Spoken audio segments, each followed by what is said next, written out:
नमस्कार दोस्तों, आज की इस कहानी में आपका स्वागत है। आपसे अनुरोध है कि हमारे चैनल पर पहली बार आए हैं, तो चैनल को सब्सक्राइब करके बेल आइकॉन को जरूर दबा दें।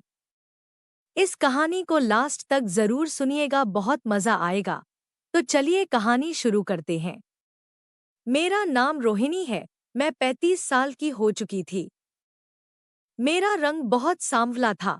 मैं इतनी ज्यादा काली थी कि मेरा रिश्ता नहीं हो पा रहा था। जो भी मुझे देखने के लिए आता, मुझे देखते ही रिजेक्ट कर दिया करता था। मेरी इस परेशानी से मेरे पेरेंट्स भी बहुत परेशान हो गए थे। मेरे माता पिता चाहते थे कि वो मेरे लिए कोई कुंवारा लड़का देखे, लेकिन मेरा रंग रूप देखते हुए मेरे लिए 4-5 बच्चों के बाप का ही रिश्ता आता, या फिर किसी तलाकशुदा इंसान का रिश्ता आता, या फिर किसी बूढ़े आदमी का रिश्ता आता था। ऐसे इंसान से मेरे माता पिता मेरी शादी नहीं करवाना चाहते थे। उनका कहना था कि बेटी हमारे लिए बोझ नहीं है, उसके लिए जब अच्छा रिश्ता मुनासिब होगा तब हम अपनी बेटी की शादी कर देंगे। लेकिन इधर मेरी उम्र निकलती चली जा रही थी और मेरे चेहरे से मेरी उम्र साफ साफ पता चलने लगी थी। अब लोगों ने मेरे माता पिता को यही समझाया कि बेटी की शादी जैसे भी हाल में हो रही है कर दो। आपकी बेटी की शादी की उम्र निकलती जा रही है।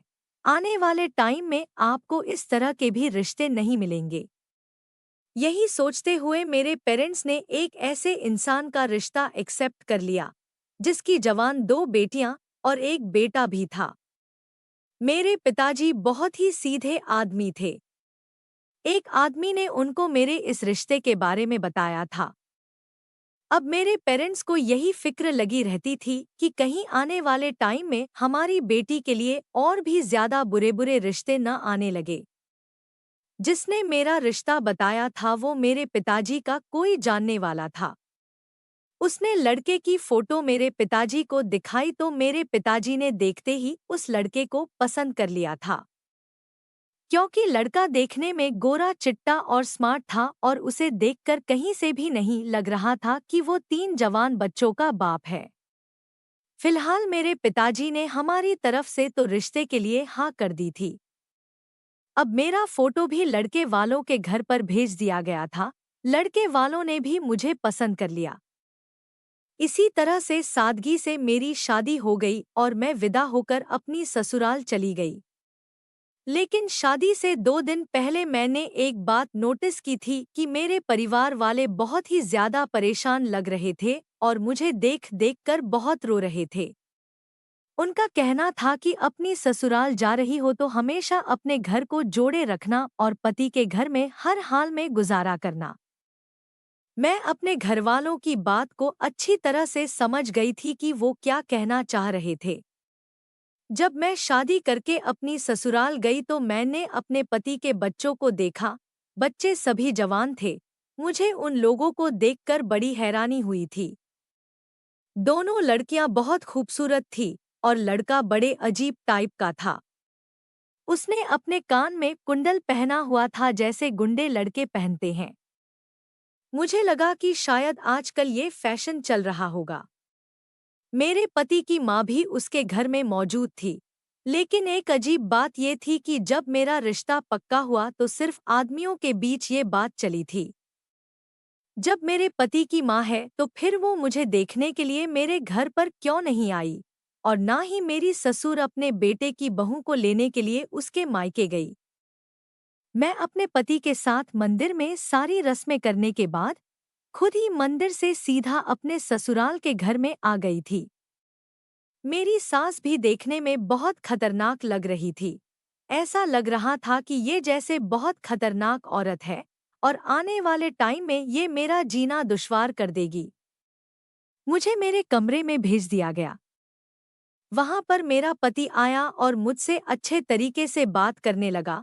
मुझे अपना पति देखते ही पसंद आ गया था, इसलिए मैंने दूसरों की तरफ ध्यान नहीं दिया और यही बात सोची कि मेरा पति तो अच्छा है, इसलिए मुझे दूसरे से कोई मतलब नहीं रखना चाहिए। मैं इस बात से बड़ी हैरान थी कि मेरे पति की उम्र ही लगभग 49 साल होगी। लेकिन उनके सारे जवान बच्चे जिनकी उम्र 25 से 30 साल थी। ऐसा मुमकिन हो ही नहीं सकता। मैं यहाँ आने के बाद बहुत फ्यूज हो रही थी और मेरा दिमाग चारों तरफ दौड़ रहा था। थोड़ी देर के बाद मेरा पति मुझसे बातचीत करने के बाद अपने कमरे से चला गया और कमरे के अंदर मेरी सास और मेरे पति की बेटियां आ गई। मुझे ये देखकर बड़ी हैरानी हुई थी कि मेरे पति की दोनों बेटियां अभी कुंवारी थी। वो मुझे मम्मी कहकर पुकारने लगी। मुझे बहुत अजीब सा लगा था। उसके बाद मेरी सास कहने लगी, चलो लड़कियों तुम कमरे से बाहर निकलो, मुझे बहू से कुछ बात करनी है। ये औरत तो देखने में बड़ी अजीब सी थी, मोटी सी भद्दी सी और लाल लाल होठों वाली। ऐसा लग रहा था जैसे इस औरत को पान खाने का शौक हो। वो मुझसे कहने लगी, बेटी इस घर में तुम्हें कभी किसी चीज की परेशानी नहीं होगी। तुम इन बच्चों को देख रही हो, इनको माँ का साया चाहिए था। इनकी माँ इनको बचपन में छोड़कर चली गई थी। तभी से मेरा बेटा बहुत परेशान रहने लगा था। हम लोगों ने उसे समझाया कि तुम दूसरी शादी कर लो। तुम्हारी दूसरी शादी करने से तुम्हारे लिए कोई अच्छा सा हमसफर भी मिल जाएगा और इन बच्चों को माँ की ममता भी मिल जाएगी। अब से तुम इन बच्चों की माँ हो। उस औरत ने मुझे प्यार किया ऐसे जैसे मैं उनकी बहू नहीं बल्कि बेटी हूँ। मुझे खुशी हुई थी कि चलो ससुराल में सब लोग अच्छे हैं। और फिर वो मेरे कमरे से चली गई। उन लोगों के जाने के थोड़ी देर के बाद मेरा पति फिर से कमरे में आ गया और वो मुझसे कहने लगे कि तुम्हें मेरी बेटी और बेटे का बहुत ख्याल रखना है और साथ साथ मेरी माँ का भी बहुत ख्याल रखना है। मैंने कहा, मैं बहुत हैरान हूँ कि आपके बच्चे इतने जवान हैं, आप इन बच्चों के पिता नहीं लगते। वो मेरी ये बात सुनकर हंसने लगे और कहने लगे कि तुम ही नहीं, बल्कि ये सवाल काफी सारे लोग मुझसे करते हैं, क्योंकि मैं इतना जवान जो हूँ। मेरे पति बहुत मुस्कुरा रहे थे। उनको देखकर मैं भी खुश हो गई। फिर उन्होंने मुझे बताया कि वो शुरू से ही अपना बहुत ख्याल रखते हैं और वो जिम भी करते हैं। उन्होंने सारी जिंदगी जिम करने में ही गुजार दी, जिसकी वजह से वो इतने जवान नजर आते हैं। जो लोग अपने शरीर पर ध्यान देते हैं, वो लोग कभी सारी जिंदगी बूढ़े नहीं होते। मैं अपने पति की ये बात सुनकर बहुत इम्प्रेस हो गई थी। तब मेरे पति ने कहा कि मैं तुम्हें भी जवान कर दूंगा। वक्त के साथ साथ तुम बूढ़ी होने की बजाय और भी ज्यादा खूबसूरत होती जाओगी। मैंने अपने पति से कहा कि मैं कैसे खूबसूरत हो सकती हूँ। कहा मैं काली सावली सी और कहा आप गोरे चिट्टे से। मेरे पति ने कहा ऐसी बातें मत करो, तुम मुझे बहुत पसंद आ गई हो। गोरे काले से क्या होता है, इंसान की सीरत अच्छी होनी चाहिए। मैं उनकी इतनी प्यारी बातें सुनकर बहुत खुश हो गई थी। मेरे पति की बेटियां भी बहुत खूबसूरत थी। मेरे पति सच में बहुत ज्यादा नौजवान लगते थे, पर बूढ़े इंसान में कोई ना कोई बीमारी तो जरूर होती है, कोई ना कोई ऐसी परेशानी होती है कि जिससे उसकी उम्र की पहचान हो जाती है। लेकिन मेरा पति तो बिल्कुल ही जवान दिखता था। वो बहुत एक्टिव था। मेरे पति की यह दूसरी शादी है, तो फिर वो अपनी पहली शादी पर कितना खूबसूरत और कम उम्र का होगा। फिलहाल मैंने इस बात को इग्नोर कर दिया था। अब मुझे अपनी ससुराल पर ध्यान देना था। वो एक सपनों भरी रात थी जो मैंने गुजारी थी। सुबह हुई तो दरवाजे पर दस्तक होने लगी। मैंने जाकर दरवाज़ा खोला तो मेरी सास सामने खड़ी हुई थी। उनके हाथ में एक बड़ी सी ट्रे थी और वो मेरे लिए कमरे में नाश्ता लेकर आई थी। मैंने कहा कि आपको परेशान होने की क्या ज़रूरत थी। फ्रेश होने के बाद मैं खुद आ जाती किचन में नाश्ता बनाने के लिए। मेरी सास कहने लगी, अरे नहीं नहीं बहू, नई नई बहू से इतनी जल्दी किचन का काम करवाना अच्छा नहीं लगता। मेरे पति भी सोकर उठ गए थे और हम दोनों ने साथ बैठकर नाश्ता किया। मैंने अपने पति से कहा कि आज हमारी शादी का पहला दिन है। आज हम लोग कहीं घूमने चलते हैं। मेरे पति ने कहा, बताओ कहाँ जाओगी? मैंने कहा कि मैं अपने मायके जाना चाहती हूँ। मेरे पति ने कहा शायद तुम्हें ये बात पता नहीं है। तुम्हें तुम्हारे माता पिता ने ये बात नहीं बताई कि तुम अपने मायके में किसी से भी नहीं मिल सकती। ये बात सुनकर मैं हैरान हो गई थी। मुझे लगा कि वो शायद मजाक कर रहे हैं। मैंने कहा ऐसा नहीं हो सकता। मेरे पति कहने लगे कि ऐसा ही है। अब तुम्हारी शादी यहाँ हो गई इसलिए तुम अपने किसी रिश्तेदार या अपने मायके वालों से कोई कांटेक्ट नहीं रखोगी। अब मैं समझ गई थी यही वजह है कि जो मेरे घर के सारे लोग शादी से कुछ दिनों पहले बहुत परेशान नजर आ रहे थे और मुझे देख देख कर बहुत रो रहे थे। मेरी विदाई पर भी मेरा पूरा परिवार बहुत रो रहा था और तभी वो बातों बातों में मुझे ये बताने की कोशिश कर रहे थे कि अब हमारे तुम्हारे साथ सारे रिश्ते खत्म हो गए। मेरी ये समझ में ही नहीं आ रहा था कि क्या ऐसा करने की ये शर्त मेरे माता पिता की थी या फिर मेरे अपने पति की।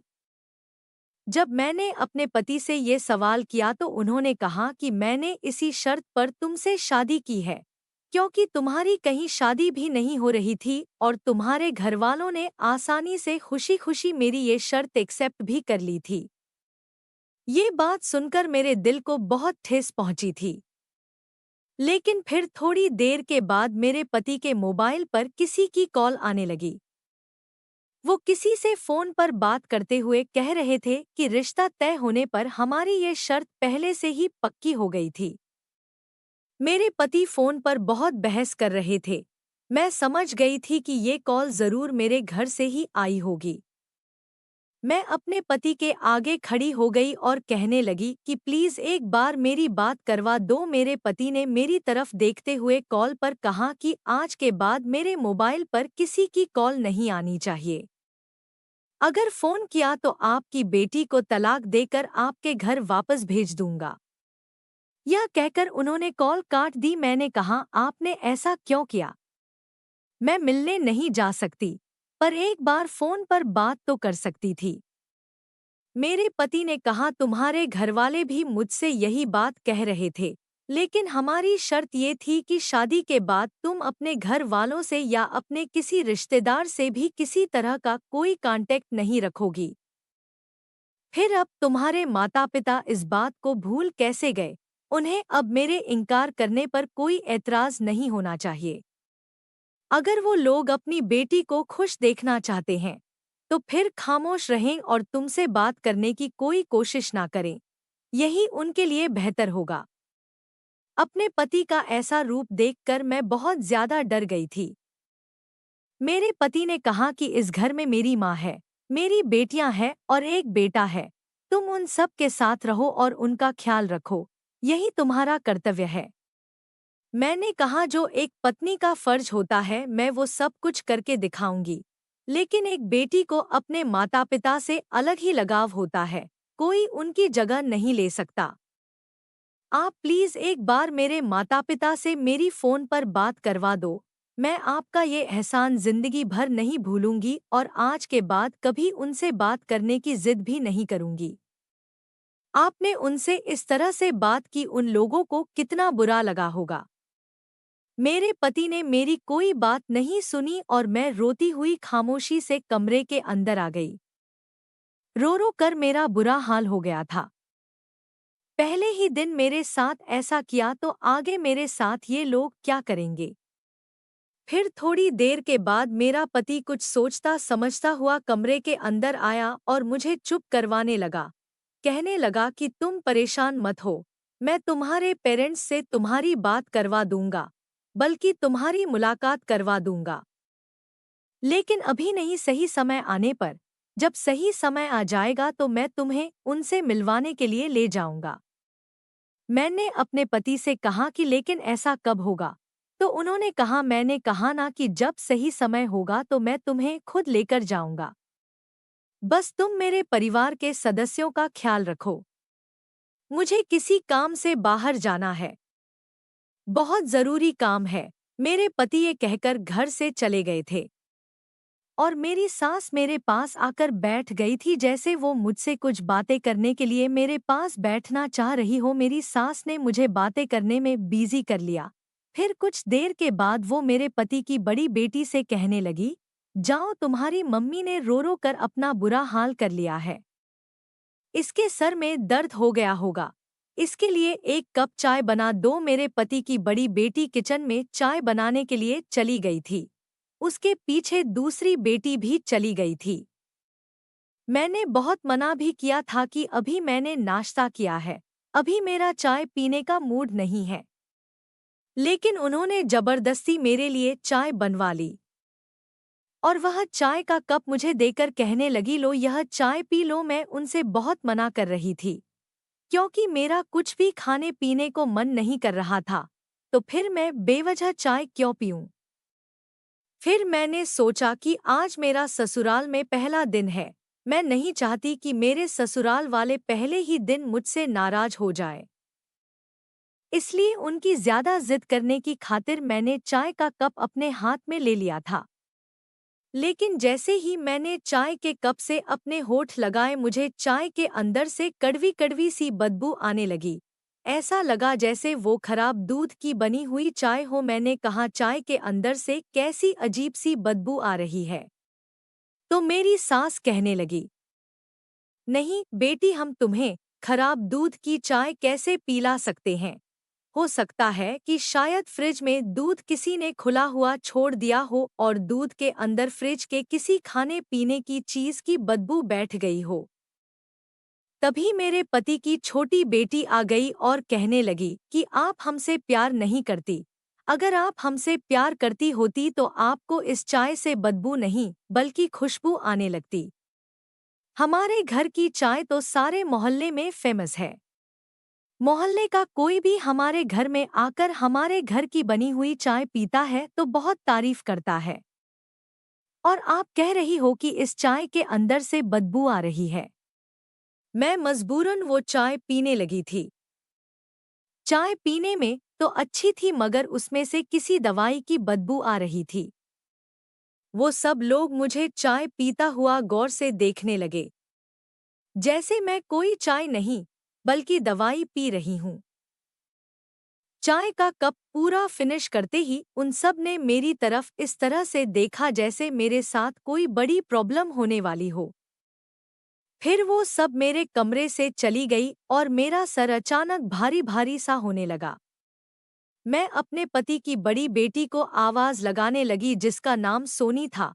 मुझे पता था कि उसने मेरी आवाज सुन ली है, लेकिन फिर भी मेरी आवाज सुनने के बाद भी वो मेरे करीब नहीं आई। मुझे ऐसा लग रहा था जैसे पूरा कमरा गोल गोल घूम रहा है और बस मैं बेड पर लेट गई। लेटने के बाद मेरी आंखें बंद हो गई। उसके बाद मुझे नहीं पता चला कि मेरे साथ क्या हुआ। फिर मेरी आंख तब खुली जब रात के 9 बज रहे थे। मैंने देखा कि कमरे में कोई भी हलचल नहीं थी। कमरे की लाइट भी बंद थी। बिल्कुल अजीब सी खामोशी छाई हुई थी। लेकिन जैसे ही मैंने बेड से जमीन पर कदम रखा, अचानक मुझे कमजोरी महसूस होने लगी। मुझे चक्कर से आने लगे और मेरे पेट में दर्द महसूस होने लगा। न जाने ये सब कुछ मेरे साथ क्यों हो रहा था। मैंने सोचने की कोशिश की तो मेरा ध्यान गया कि मैंने सुबह के 10 बजे चाय पी थी और उसके बाद ही मैं सो गई थी और अब मेरी आंख खुली थी। आखिर ऐसा कैसे हो सकता था? मैं इतनी देर तक कैसे सो सकती थी? इसका मतलब ये था कि मैंने आज अपनी ससुराल का पहला दिन सोते सोते ही गुजार दिया था। मैं अपने कमरे से बाहर निकली तो पूरे घर की लाइट बंद थी। मैं टॉर्च की रोशनी से लाइट का बटन ढूंढने की कोशिश कर रही थी। तभी अचानक किसी ने मुझे खींचकर दूसरे कमरे के अंदर धकेल दिया। मुझे बहुत डर लगा, लेकिन जाहिर सी बात है मेरे पति का घर था, मुझे डरना तो नहीं चाहिए था। मैंने चिल्लाने की कोशिश की, पर जिस इंसान ने मुझे दबोचा हुआ था उसने मेरे मुंह पर हाथ रख दिया। फिर मैं काफी देर वहीं पर रही। मुझे कुछ भी समझ में नहीं आ रहा था कि ये कौन है जो मुझे इस तरह से दबोचे हुए हैं। उसके हाथों के एहसास से ऐसा महसूस हो रहा था जैसे ये हाथ मर्द के हैं। मैं पहचान सकती थी कि ये हाथ मेरे पति के नहीं थे। मैंने उस इंसान को जोर से धक्का मार दिया और मैं उस कमरे से बाहर भागते भागते अपने कमरे में पहुंच गई। वो ना जाने कौन इंसान था और मेरे साथ ऐसा क्यों कर रहा था, जिसने मुझे कमरे में दबोच लिया था। हे भगवान, यह इस घर में क्या हो रहा है? ये घर मेरी सोच से भी ज्यादा बड़ा था। ये एक हवेली की तरह बना हुआ था। अभी मैं नई नई थी और अपने कमरे के अलावा मैंने अपने ससुराल के घर को ठीक से देखा भी नहीं था। मुझे तो अब इस घर में डर लगने लगा था। मैं पहचानते हुए अपने कमरे में तो आ गई थी, क्योंकि मुझे अपने कमरे की अच्छी तरह से पहचान हो गई थी और मुझे किचन का रास्ता मालूम था और किचन के बारे में पता था कि कौन सा किचन है। टॉयलेट, बाथरूम मेरे कमरे में ही अटैच्ड था। मैं बैठकर गहरी गहरी सांस ले रही थी। तभी अचानक कमरे के अंदर किसी के आने की आहट हुई। जैसे ही मैंने पलट कर देखा, कमरे की लाइट फौरन जल गई। मैंने देखा कि मेरा पति सामने खड़ा हुआ मुस्कुरा रहा था। उन्होंने मेरी तरफ देखा तो कहने लगे, क्या हुआ तुम्हें? तुम इतनी डरी हुई क्यों हो? मैंने कहा, आप कहाँ गए थे? मैं बहुत डर गई थी। मेरे पति कहने लगे, अरे भाई, क्यों डर गई थी? ये मेरा घर है, कोई भूत बंगला थोड़ी है जो तुम डर गई थी। मेरे पति अंदर आते हुए कहने लगे, मैं तो तुमसे कहकर गया था मुझे कुछ काम है, मैं थोड़ी देर में आ जाऊंगा, पर जब मैं आया तो तुम सो रही थी। उसके बाद मैं अपनी बेटी और माँ से बातें करने बैठ गया था। मैंने जल्दी से अपने पति का हाथ पकड़ लिया। उन्होंने कहा कि तुम परेशान क्यों होती हो? मैंने कहा, मुझे किसी ने दबोच लिया था। उस कमरे में कौन था? मेरे पति ने कहा, अरे उस कमरे में मैं ही था। तुम्हें क्या लगा कि किसी और ने आकर तुम्हें दबोच लिया है? भला मेरे घर में मेरे अलावा कौन आएगा? ये पूरा घर मेरा है। इस घर में मेरी बेटियां रहती हैं, मेरी माँ रहती है और मेरा बेटा रहता है। मेरा बेटा सारा दिन नौकरी पर रहता है, सिर्फ रात को ही सोने के लिए घर पर आता है, और वो भी 11 बजे से पहले वो कभी नहीं आता, और अभी तो 10:30 बज रहे हैं। तो फिर मैं ही था जिसने तुम्हें दबोचा था। मैंने कहा, अगर आप थे तो आपने मुझे बताया क्यों नहीं? आपको पता है ना कि मैं कितना डर गई थी। ये बात सुनकर मेरे पति जोर जोर से हंसने लगे। वो कहने लगे, मैं तुम्हें डरा रहा था।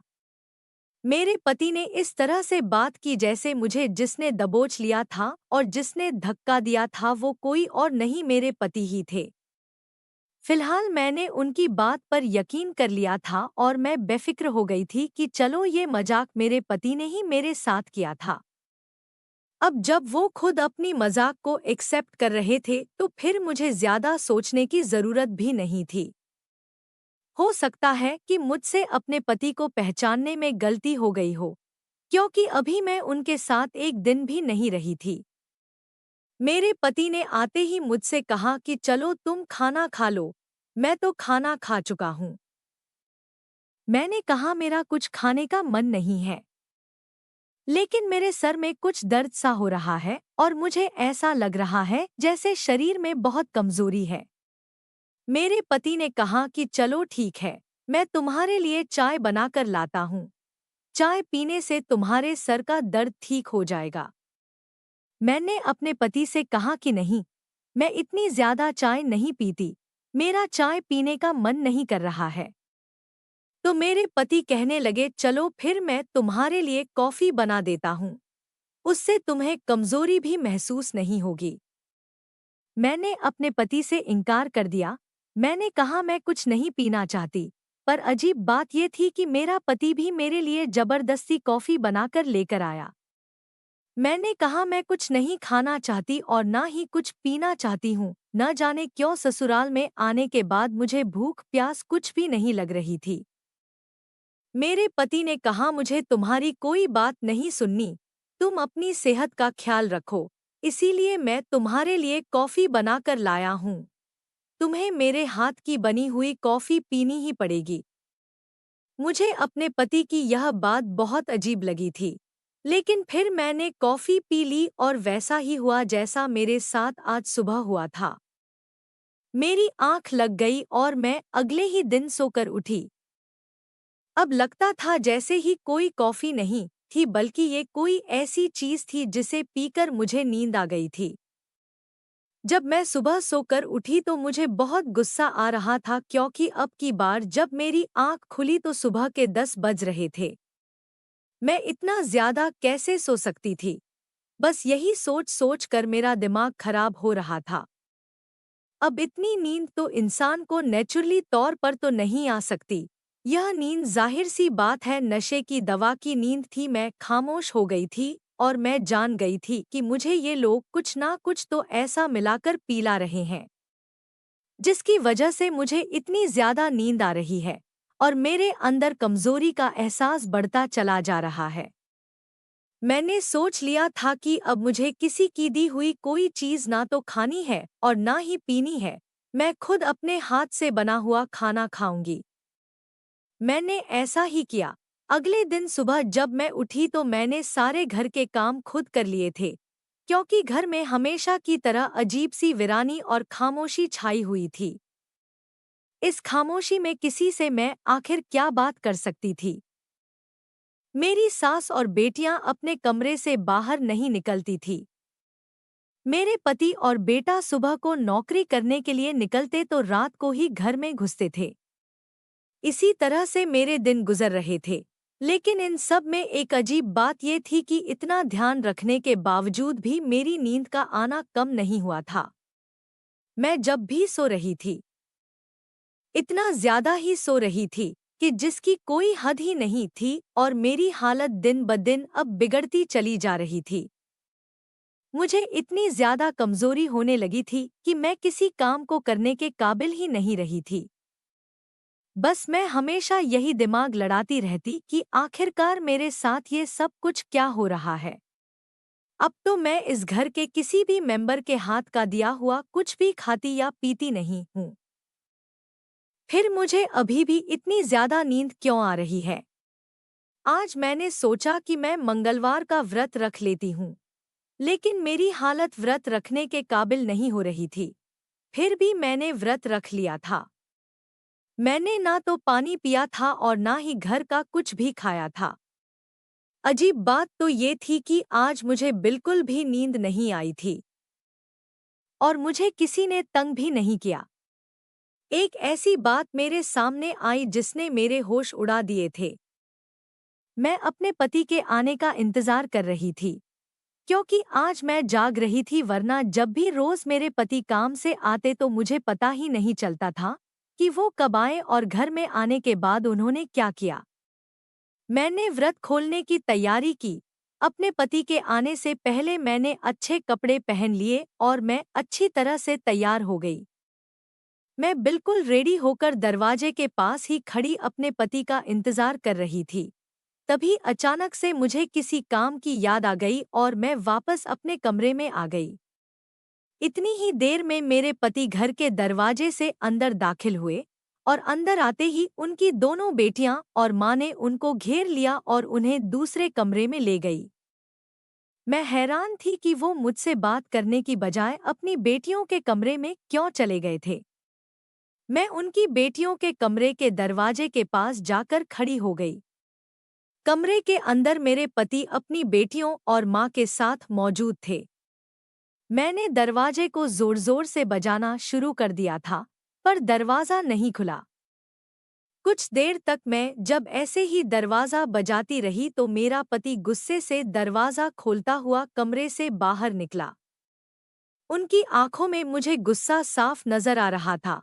वो मुझे देखते ही कहने लगे, पागल हो गई हो क्या? इतनी जोर-जोर से दरवाज़ा क्यों बजा रही हो? मैंने तुम्हें मना किया था ना कि तुम अपने कमरे से ज्यादा बाहर मत निकला करो। तुम यहाँ पर क्या कर रही हो? मैंने अपने पति से कहा, ये घर मेरा भी तो है, मैं इस घर के कमरे के अंदर ही क्यों रहूं? मेरे पति कहने लगे, बकवास बंद करो और अपने कमरे में जाओ। मैंने कहा, मुझे भी आप लोगों के साथ कमरे में बैठकर बातें करनी है। मेरे पति ने कहा, ये कमरा मेरी बेटियों का है और इस टाइम मैं अपनी माँ और बेटियों के साथ बातें करता हूँ। उन्होंने मुझे धक्का मारते हुए कहा कि जाओ अपने कमरे में, जब तुमसे बात करने का टाइम आएगा तो तुमसे बात करने तुम्हारे कमरे में चला आऊंगा। मुझे बड़ी हैरानी हुई थी कि मेरे पति को अपनी बेटी और माँ से बात करने के लिए सिर्फ रात का ही टाइम मिला था। मैं बाहर ही खड़ी हो गई थी और मेरे पति ने मेरे मुंह पर दरवाजा बंद कर दिया और अंदर से धीरे धीरे बोलने की आवाज आने लगी। मैंने दरवाजे पर कान लगाए और उन लोगों की बातों को सुनने की कोशिश की। मेरे पति कमरे के अंदर कुछ कह रहे थे लेकिन मेरी कुछ भी समझ में नहीं आ रहा था। फिर मैंने धीरे से खिड़की खोलने की कोशिश की। मैंने खिड़की को हल्का सा हिलाया तो खिड़की का दरवाज़ा थोड़ा सा खुल गया और मुझे अंदर का नज़ारा साफ दिखने लगा। मैंने अंदर देखा तो अंदर लगभग 6 लोग मौजूद थे। 2 मेरे पति की बेटियां थीं और एक औरत जो कि मोटी थी। उनको तो मैं दूर से ही पहचान सकती थी। वो मेरी सास थी और एक मेरे पति का बेटा भी मौजूद था। लेकिन हमारे घर में तो सिर्फ 5 मेंबर है। यह छठा इंसान कौन था? मैं उस इंसान को पहचानने की कोशिश कर रही थी, लेकिन मेरी कुछ भी समझ में नहीं आ रहा था। मैं हैरान हो गई थी कि आखिरकार ये घर में क्या चल रहा है। मैंने देखा कि मेरे पति को वो लड़का नोटों की गड्डी दे रहा था। मुझे उस लड़के का चेहरा ठीक से दिखाई नहीं दे रहा था। मैं खामोशी से अपने कमरे में आ गई थी और सोचने लग गई थी कि आखिर इस घर में क्या हो रहा है। तभी थोड़ी देर के बाद मेरे पति कमरे के अंदर आ गए और मुझसे प्यार से बात करने की कोशिश करने लगे। लेकिन एक अजीब बात यह थी कि उनके हाथ में कॉफी का कप था। वो मुझे बहला फुसलाकर यह कॉफी पिलाना चाहते थे। मेरे पति ने कहा कि ये लो कॉफी पी लो, तुम्हारा मूड ठीक हो जाएगा। मैंने कहा मुझे नहीं पीनी है। मेरे पति मेरा हाथ पकड़ते हुए कहने लगे कि मुझे माफ कर दो, मैंने तुमसे इस तरह से बिहेव किया। वो आज मुझे काम का स्ट्रेस कुछ ज्यादा ही हो रहा था, इसीलिए मैंने अपना गुस्सा तुम पर निकाल दिया। मैंने अपने पति को ये नहीं बताया कि मैंने कमरे के अंदर जो कुछ हो रहा था वो सब कुछ देख लिया था। मैं खामोशी से ही बैठी रही, लेकिन मेरे पति मुझे कॉफी पिलाने के लिए जबरदस्ती करने लगे। मैंने अपने पति से गुस्से से कहा, आखिर इस कॉफी और चाय का क्या मैटर है? मैं सब कुछ अपनी मर्जी से खाती पीती हूँ, लेकिन इस घर में जबरदस्ती मुझे ये सब कुछ क्यों पिलाया जाता है? कहीं ऐसा तो नहीं कि उस कॉफी में कुछ ऐसा मिला हुआ है जिससे आप मुझे बेहोश करना चाहते हैं या फिर मारना चाहते हैं? मेरे पति ने कहा कि तुम पागल हो गई हो, मुझे तुम्हारी फिक्र है इसलिए मैं तुम्हारे लिए कॉफी लेकर आया हूँ। भला मैं तुम्हें बेहोश क्यों करना चाहूँगा? तुम घर के कामों पर ध्यान दो, वैसे भी घर के कामों के लिए एक नौकरानी की जरूरत है। तुम कल से घर के सारे काम करोगी। तुम्हें ज्यादा फ्री रहने की आदत हो गई है, इसलिए तुम्हारे दिमाग में उल्टे सीधे ख्याल आने लग जाते हैं। मैं समझी थी कि मेरे पति शायद मुझे धमकाने के लिए सब कुछ कह रहे हैं, लेकिन फिर उन्होंने कहा कि तुम मुझे मजबूर करती हो ऐसी बातें करने पर। मैं तो तुमसे बहुत प्यार करता हूँ। मुझे पता है आज तुमने व्रत रखा हुआ है, मैं इसीलिए तुम्हारे लिए कॉफी बनाकर लाया था, लेकिन तुमने मुझे नाराज कर दिया। अब मैं तुमसे बात नहीं करूँगा। अपने पति की इतनी प्यारी बात सुनकर मेरा दिल नरम हो गया था और मैंने उनके हाथ से कॉफी का कप ले लिया और कहा कि आप परेशान मत हो, मैं ये कॉफी पी लेती हूँ। मेरी ये बात सुनकर मेरे पति बहुत खुश हो गए, लेकिन ये मेरी सबसे बड़ी गलती थी। मैंने जैसे ही कॉफी पी, उसके बाद मुझे अजीब सा नशा चढ़ने लगा और फिर से मैं बेहोश हो गई। उसके बाद फिर मेरे साथ वही हुआ जैसा हर बार होता आया था। मैं अपने पति की बातों में आ गई थी। जरूर अब तो कुछ ना कुछ गड़बड़ थी। मुझे अब गड़बड़ का एहसास होने लगा था। सुबह मेरी आंख अगले दिन 9 बजे खुली। मेरे पेट में बहुत दर्द हो रहा था और मेरा सर बहुत भारी भारी हो रहा था। अगले दिन जब मैं अपने कमरे से बाहर निकली तो मैं खामोश रही। मेरे पति काम पर जा चुके थे। मेरी सास ने मुझे घर के सारे काम करने के लिए कहा। उन्होंने कहा कि बहू, अब तुम्हारी शादी को काफी दिन हो गए हैं। मैं चाहती हूँ कि अब घर की सारी जिम्मेदारी तुम अपने कंधों पर ले लो। मुझे घर के काम करने में कोई एतराज नहीं था, इसलिए मैं खामोशी से सब कुछ करने लगी। मेरे पति की दोनों बेटियां जवान थी, लेकिन वो घर के किसी काम को हाथ नहीं लगाती थी और मेरी सास भी एक तरफ को बैठकर सिर्फ पान खाती रहती थी और उनकी नज़र मुझ पर ही रहती थी। मुझे ये औरत शुरू से ही बड़ी अजीब लगी थी। इसे देखकर कहीं से भी नहीं लगता था कि ये मेरे पति की माँ है। एक दिन मैं कपड़े धो रही थी। मैंने देखा कि मेरे पति का बेटा मुझे बड़ी अजीब नज़रों से घूर रहा था। उसको देखकर मुझे बहुत अजीब लगा, इसलिए मैंने अपने पेट को साड़ी से ढक लिया।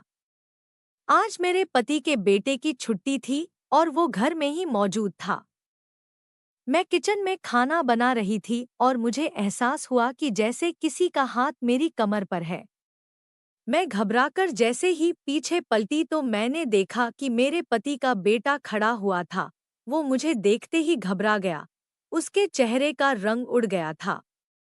मैंने कहा, तुम्हें क्या चाहिए और ये तुम कैसी हरकतें कर रहे हो? वो कहने लगा, मम्मी मैं तो कुछ भी नहीं कर रहा। मुझे एक गिलास पानी चाहिए था, इसलिए मैं किचन में आया था। मैं जा रहा हूँ। यह कहकर वह किचन से बाहर चला गया। मेरा तो शरीर बुरी तरह से कांप रहा था। ना जाने इस घर का माहौल कैसा था। मेरे पति की बेटियां भी अजीब तरह के कपड़े पहनती थी। ऐसी लगती थी जैसे वो कोई हीरोइन है। इन कपड़ों से उनके शरीर के काफी हिस्से चमकते थे। एक दिन दरवाजे पर दूधवाला आया तो मैं दूध लेने के लिए दरवाजे पर चली गई। मैं जैसे ही दरवाजे पर गई तो गली में काफी सारी औरतें खड़ी हुई थी और आपस में मुझे देख देख कर बातें कर रही थी। दूधवाला तो दूध देकर चला गया था, लेकिन वह औरतें अभी भी मुझे घूर रही थी और वो मेरे करीब आ गई। वो कहने लगी, तुम्हें हमने पहले कभी नहीं देखा इस घर में। क्या तुम यहाँ पर नहीं आई हो? मैंने कहा, आपका क्या मतलब है कि मैं नई आई हूँ? मैं इस घर की बहू हूँ। मेरी बात सुनकर वो औरतें एक दूसरे को देखने लगी और उनमें से एक औरत हंसकर कहने लगी, अरे बहू, इस घर में न जाने कितनी बहुएं अब तक आ चुकी है। मैं उस औरत के आगे कोई सवाल करती, इतनी ही देर में पीछे से किसी ने मेरा हाथ पकड़कर अंदर की तरफ खींच लिया। मैंने जैसे ही पलट कर देखा तो मेरी सास ने मुझे अंदर की तरफ धकेला था। मेरे हाथ से दूध का बर्तन गिरने से बच गया था, जबकि थोड़ा सा दूध फर्श पर गिर गया था। मेरी सास ने जल्दी से दरवाज़ा बंद किया और अंदर से दरवाजे को कुंडी लगा दी और वो मुझे घूरते हुए डांटने लगी। कहने लगी, मेरे बेटे ने तुझसे कितनी बार मना किया है कि ज्यादा इधर-उधर ताक-झांक करने की जरूरत नहीं है। अगर यह बात तेरे पति को पता चल गई कि तू दरवाजे में खड़े होकर मोहल्ले की औरतों से बातें कर रही थी, तो तू नहीं जानती कि वो तेरा क्या हाल करेगा। मैंने कहा, मैंने ऐसा भी क्या गलत कर दिया? दूध वाला बहुत देर से दरवाजे की बेल बजा रहा था। किसी को आवाज ही नहीं आ रही थी, इसलिए मैं दूध का बर्तन लेकर दूध लेने के लिए आ गई। और आप भी किस तरह से मुझसे बात कर रही हो? मैंने कोई पाप तो नहीं कर दिया मोहल्ले की औरतों से बातें करके? उस दिन मेरी सास ने बहुत हंगामा किया था। आज मुझे इन लोगों पर शक होने लगा था और मैं सोच में पड़ गई थी कि वो मोहल्ले वाली औरतें मुझसे क्या कहना चाहती थी, क्योंकि वही मोहल्ले की औरतें थी जो मुझे इस घर के बारे में सब कुछ बता सकती थी। मैंने मौका देखते ही मोहल्ले की एक औरत से बात करने की कोशिश की। मैं बहाने से छत पर चली गई। उस टाइम पर घर के सारे लोग सो रहे थे। छत पर जाने के बाद घर के सामने वाली छत पर पत्थर उठाकर मारने लगी, ताकि कोई बाहर मुझे देखने के लिए आए और मैं मौका देखते ही उससे बात कर लूं। मेरे पत्थर मारने पर एक औरत खिड़की पर झांकने लगी। मैंने तभी उसे आवाज लगा ली और बहाने से उस औरत को छत पर बुलाया। वह औरत अपनी छत पर आ गई। हमारे घर की छत और उस सामने वाले घर की छत आमने सामने ही थी, क्योंकि हमारे घर भी आमने सामने थे। मैंने उस औरत से कहा कि आज तुम लोग गली में खड़ी हुई मेरे बारे में कुछ बातें कर रही थी और मुझे कुछ बताने की कोशिश कर रही थी। मैं इस घर के बारे में सब कुछ जानना चाहती हूँ। प्लीज मुझे बता दो, मैं यहाँ रहते हुए बहुत परेशान हूँ। उस औरत ने कहा कि हाँ, मैं तुम्हें सब कुछ बता दूंगी, लेकिन इस मामले में मेरा नाम नहीं आना चाहिए। मैंने कहा ठीक है, कोई तुम्हारा नाम नहीं लेगा। उस औरत ने बताया कि जिस घर में तुम रहती हो यह घर कोई घर नहीं है और इसमें रहने वाला आदमी तुम्हारा पति नहीं है, बल्कि यह लोग आपस में परिवार के सदस्य ही नहीं हैं। ये घर एक कोठा है। इसमें जो औरत रहती है वह एक बाई है और जो दो जवान लड़कियां रहती है वह इस घर में लड़कियों को बहला फुसला कर लाती है, और जो तुम्हारा पति है उसका भी यही काम है। वह लड़कियों से या तो शादी के बहाने से उन्हें यहाँ पर लेकर आता है या फिर उनको किडनैप करके यहाँ लेकर आता है। और अब की बार तुम यहाँ पर आई हो। हम कई बार इन लोगों के खिलाफ केस कर चुके हैं, लेकिन ये लोग हर बार पुलिस को ज्यादा पैसे देकर भगा देते हैं और मोहल्ले में रहने वाले लोगों को किसी ना किसी बात पर तंग करते हैं। मैंने कहा इस घर में जो लड़का रहता है वह कौन है? उस औरत ने बताया कि इस घर में जो लड़का है वो तुम्हारे पति का बेटा नहीं है, बल्कि वह बाई का बेटा है। उसका ये काम है कि वो लड़कियों पर नजर रखता है जो लड़की इस घर में रहती है, कि कहीं वो भाग ना जाए। यहाँ पर हर एक महीने में एक लड़की को बहाने से लाया जाता है। मैंने कहा अच्छा, यहाँ पर लड़कियों को लाने के बाद उनके साथ क्या किया जाता है? तो उस औरत ने बताया कि तुम बिल्कुल पागल हो, तुम्हें नहीं पता कि तुम्हारे साथ क्या हो रहा है। मैंने कहा मुझे नहीं पता। उसने कहा कि यहाँ पर जो भी लड़की आती है उसके शरीर को बेचा जाता है। यह सुनकर तो मेरे पैरों तले से जमीन निकल गई थी और उस औरत ने बताया कि ये लोग बहुत खतरनाक लोग हैं। यह लोगों के सामने सीधे बनते हैं, लेकिन इनकी हकीकत हम लोग जान चुके हैं, क्योंकि इस मोहल्ले में रहते हैं। यहाँ जो लड़की आती है उसे किसी ना किसी तरीके से बेहोश कर दिया जाता है और रात को उसकी कीमत लगा दी जाती है। वो लड़की जब तक बेहोश रहती है उसे कुछ पता ही नहीं चलता कि उसके साथ रात भर किसी दरिंदे ने उसकी इज्जत के साथ खेला है। मेरे तो पसीने छूटने लगे थे। आखिर यह औरत ये सब कुछ क्या कह रही थी? ये औरत सारी बातें सच कह रही थी।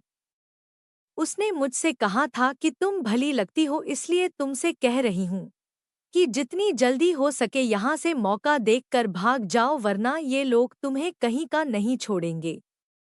मेरी इज्जत भी ना जाने कितने मर्दों के बीच तार-तार हो चुकी थी।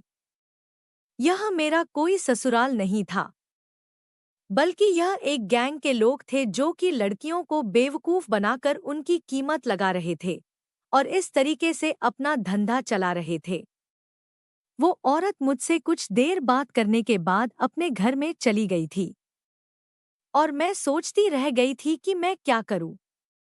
मैंने ठान लिया था कि अब ये सब कुछ नहीं सह सकती। मैं अपने कमरे में चली गई और जाने के बाद मैंने अपने पति का फोन चुपचाप उठाया और पुलिस को कॉल लगा दी। पुलिस को मैंने अपनी सारी बात बता दी थी। मुझे पता था कि मेरे साथ इतने दिनों से ये सब कुछ जो हो रहा है उस हिसाब से ये लोग अगले दिन भी मेरे साथ वही सब कुछ करेंगे। मैं इन लोगों को रंगे हाथों पकड़वाना चाहती थी, इसलिए अगले दिन जैसे ही मेरे पति ने मेरे आगे कॉफ़ी का कप किया तो मैंने प्यार से उनके हाथ से कॉफ़ी ले ली और अपने पति से ऐसे रिएक्ट करने लगी जैसे मैं कॉफ़ी पी रही हूँ। मैंने उस कॉफ़ी को अपने पति का ध्यान हटते ही बेड के पीछे फेंक दिया था और थोड़ी देर के बाद मैं सोने का नाटक करने लगी। मैंने पुलिस को रात का वक्त ही दिया था आने के लिए, क्योंकि 10 बजे के टाइम पर मेरा पति घर आया करता था और लगभग 1-2 घंटे बाद मेरे साथ ये सब कुछ किया जाता था। मेरे पति ने उस दिन की तरह किसी दूसरे आदमी से मेरी कीमत लगा दी थी और मेरा पति कमरे से बाहर चला गया था। मैं जाग रही थी लेकिन सोने की एक्टिंग कर रही थी। मुझे महसूस हुआ कि कोई मेरे कमरे में आया था और उसने मेरे शरीर पर हाथ फेरना शुरू किया। तभी हमारे घर पर पुलिस की रेड पड़ गई और पुलिस ने उन लोगों को रंगे हाथों पकड़ लिया जो आदमी पैसे देकर मेरी इज्जत के साथ खेलने के लिए आया था।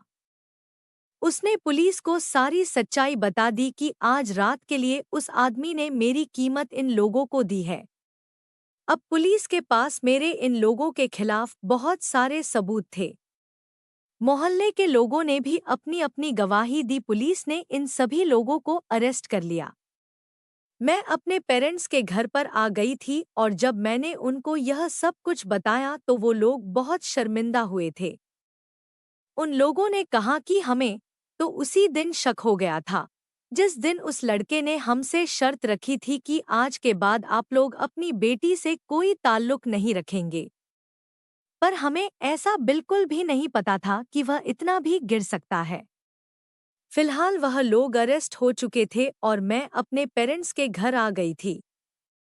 आज तक मेरी शादी नहीं हुई है और अब मुझे शादी के नाम से भी डर लगता है। मैं अपने पेरेंट्स के घर में रहकर उनकी सेवा कर रही हूँ क्योंकि मेरे माता पिता बहुत बूढ़े हो चुके हैं। मैं शादी नहीं करना चाहती। मैं पढ़ी लिखी थी और मैं नौकरी करके अपना गुजारा कर रही हूँ। उस घिनौनी जिंदगी से बेहतर मुझे अपनी ऐसी जिंदगी ज्यादा पसंद है। मैं आप लोगों से रिक्वेस्ट करना चाहती हूँ कि आप अपनी बेटियों की शादी जहाँ भी करें, लड़के वालों की पूरी जांच पड़ताल निकाल ले क्योंकि कुछ माता पिता अपनी बेटियों की शादी न होने पर बेटियों को किसी के भी हवाले कर देते हैं। मैं नहीं चाहती जैसा मेरे साथ हुआ ऐसा आप लोगों में से किसी के भी साथ हो। इसलिए ऐसे धोखेबाज लोगों से सावधान रहिए। तो दोस्तों, यह थी हमारी आज की कहानी। आपको यह कहानी कैसी लगी हमें कमेंट करके ज़रूर बताएं। अगर आपको यह कहानी पसंद आई हो तो इसे लाइक करें, दोस्तों के साथ शेयर करें एवं हमारे चैनल को सब्सक्राइब अवश्य करें। धन्यवाद।